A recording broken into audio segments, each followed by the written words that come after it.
Hi అండి, అందరూ ఎలా ఉన్నారు? ఈరోజు ఒక డిఫరెంట్ వంటకం అండి. అంటే వంకాయల్లో అసలు వంకాయలే కూరగాయల్లో రారాజు.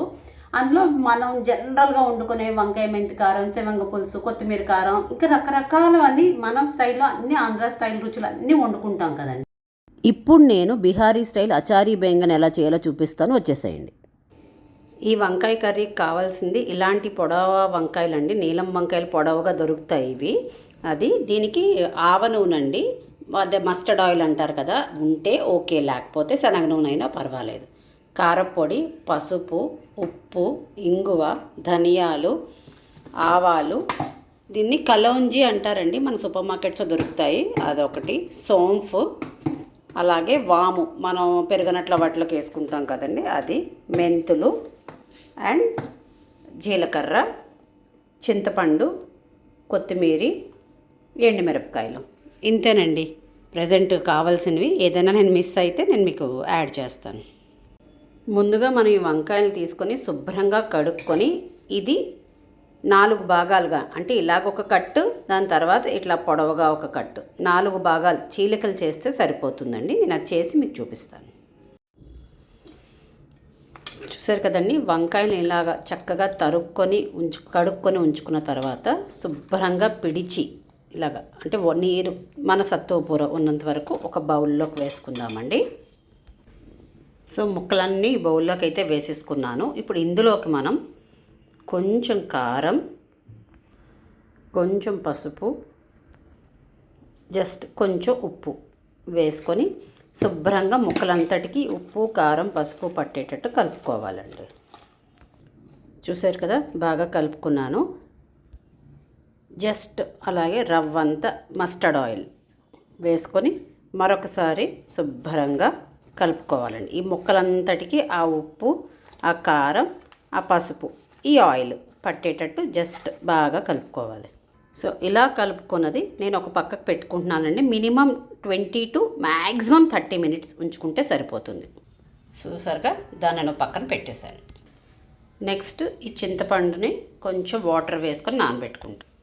సో ఇలా నానబెట్టుకున్న తర్వాత మనం ఇంకా ఆ వంకాయల్లోకి మసాలా పౌడర్ చేసుకుందామండి.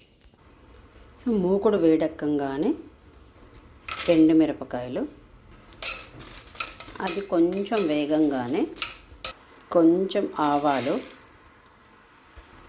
కొంచెం జీలకర్ర, కొంచెం ధనియాలు, కొంచెం వాము చక్కగా వేసుకొని ఆవాలు చిటపటలాడే వరకు, అంటే అన్నీ కలిసి ఒకటే ఫ్లేవర్లో అవన్నీ మారే వరకు కొంచెం వేయించుకోండి.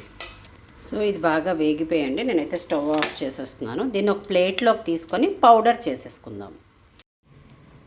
సో ఇలా ప్లేట్లోకి తీసుకున్నాను. బాగా చల్లారాక దీన్ని పౌడర్ చేసేసుకుందామండి. చూసారు కదండి, దాన్ని ఇలా పౌడర్ అయితే చేసుకున్నాను. ఇంకా నెక్స్ట్ మనం కూర ప్రాసెస్కి వెళ్ళిపోదాం. అదే మూకుడులో కొంచెం మూకుడు వేయడంగానే ఆవ నూనెనండి, ఇందాక చెప్పాను కదా, ఈ కూరకు ఆవ నూనె వేసుకుంటే చాలా బాగుంటుంది. నూనె వేడెక్కగానే మెంతులు,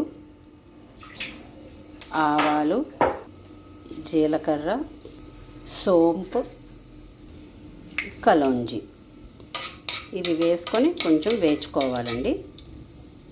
లాస్ట్లో ఈ ఎండుమిరపకాయలు జస్ట్ పోపులాగా మనం ఎలా అనుకుంటామో అలాగండి. ఇందులో 5 రకాలు వేసాం కదండి. దీన్ని పాంచపోలన్ అంటారట. మా ఫ్రెండ్ పాపం ఇవన్నీ రాసి పంపించిందండి. కొంచెం మెంతులు రంగు మారంగానే మనం ఇంగువ, జనరల్ ఎలాంటి కర్రీకైనా మన ఇంగువ బెస్ట్గా వస్తుంది కదండి. సో అది వేసుకొని వేగాక అసలు ఈ పాంచపోరన్ పోపుతోటే మంచి వాసన అయితే వస్తుందండి. సో అది అవ్వంగానే మనం ఇందాకలా అరగంట క్రితం చక్కగా అన్నీ కలుపుకొని ఊరబెట్టాం కదండి, అది మ్యాగ్నేట్ చేసామంటారు కొంతమంది. అది ఇందులో వేసేసుకుందాం. శుభ్రంగా కలపండి. మొత్తం ఆ పోపు అంతా దీనికి పట్టేటట్టు శుభ్రంగా కలుపుకోండి. సో ఆ పోపు అంతా వంకాయలకు బాగా పట్టిన తర్వాత 10 నుంచి 12 నిమిషాలు ఖచ్చితంగా, మినిమం 10 నుంచి 12 నిమిషాలు అలా ఆరార కలుపుతూ ఉండాలండి, మూత పెట్టకుండా. మూత పెట్టకుండానే ఈ వీటితోటే జస్ట్ మనం ఒక గరిటతో ఎవ్రీ 1 మినిట్కి ఒకసారి కొంచెం అలా కలుపుకుంటూ ఉండాలి, మూత పెట్టకుండా.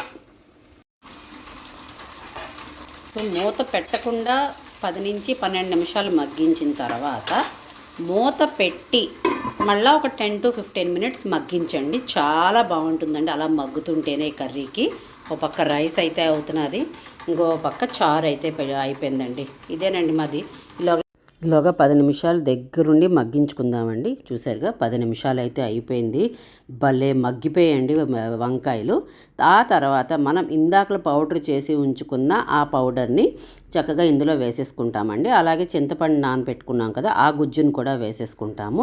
వేసుకొని సత్తుపూర్వ బాగా కలుపుకోవాలండి. అండ్ లాస్ట్లో కొత్తిమీర గార్నిషింగ్ చేయాలి. కానీ మీరు ఎక్కడైనా చూసారో లేదో, నేను ఎక్కడ ఇప్పటివరకు ఉప్పు వేయలేదండి. సో ఇప్పుడు మనం అంటే అన్నీ బాగా మగ్గిన తర్వాత ఈ కర్రీకి ఎప్పుడు ఉప్పు లాస్ట్లో వేయాలండి. ఎందుకంటే వంకాయలు బాగా మగ్గి దగ్గర అయిపోతాయి కదా. సో ముందే వేసేసుకుంటే కొంచెం ఉప్పు ఎక్కువైపోతుంది. అందుకని ఈ కర్రీకి సాల్ట్ ఎప్పుడు లాస్ట్లోనే వేయాలి. వేసి మరొక్కసారి బాగా కలిపేసుకోవాలండి. సో దట్ మీకు ఇవన్నీ ఆ పాంచ్ పరోన్, అలాగే మసాలా పౌడరు, చింతపండు ఇవన్నీ వేసేటప్పటికే మీకు వంటిల్లంతా మంచి గుమలాడిపోతుందండి. చాలా చాలా చాలా చాలా బాగుంటుంది ఈ కర్రీ అయితే మాత్రం. ఒకసారి మీరు ట్రై చేయండి, ఎందుకైనా మంచిది. ఫినిషింగ్ టచ్కి మీ దగ్గర ఉంటే, జస్ట్ ఉంటే బ్లాక్ సాల్ట్ అంటాం కదండి, అది ఒక రవ్వ వేసుకోండి ఉంటే. లేకపోతే ఏమీ పర్వాలేదు, ఇది జస్ట్ ఎడిషనల్. అందుకనే మీకు ఇందాకలో ఇంగ్రీడియంట్స్లో చెప్పలేదు. జస్ట్ ఉంటే ఇలా స్ప్రింకిల్ చేసుకొని స్టవ్ ఆఫ్ చేసేసుకొని మరొక్కసారి కలిపేసుకుంటే అంతేనండి. యమ్మీ బిహారీ స్టైల్ అచారీ బెంగన్ అయితే రెడీ అయిపోయిందండి. మా ఫ్రెండ్ ఈ ఐటెం చెప్పినందుకు తనకు స్పెషల్ థ్యాంక్స్ అండి. తన పేరు శిల్పి, షీస్ ఫ్రమ్ బీహార్ అనమాట. ఎప్పుడూ చేసుకునే విధంగా కాకుండా వంకాయతో ఇలాంటి వెరైటీ ఒకసారి మీరు కూడా ట్రై చేయండి. ఎలా వచ్చిందో కిందన కమెంట్ చేయండి. Please do like, share and subscribe to ultimate Usha. ఉంటానండి.